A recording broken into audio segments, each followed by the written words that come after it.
راح لكم تحت فصيل. التحذير الأول: تحذير الشرطة.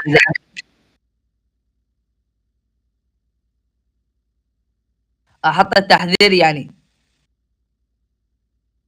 تمام، عيد التصوير ولا عادي هيك؟ تمام. عندك التحذير الأول: تحذير الشرطة: إذا لم تتوقف سأستخدم الصاعق ضدكم. هاي تستخدمها وقت الإزعاج ووقت الضجيج. وثاني تحذير معانا: سيدي سيدتي أخفضوا أسلحتكم وسنستخدم الصاعقة ضدكم. هاي تستخدمها إذا كان واحد رفع سلاحه بمكان عام وهيج. التحذير الثالث: تواجدك أكثر من دقيقة داخل المنطقة يتسبب في اعتقالك. هاي تستخدمها في المشفى أو المركز أو شو اسمه تفتيش نفسه.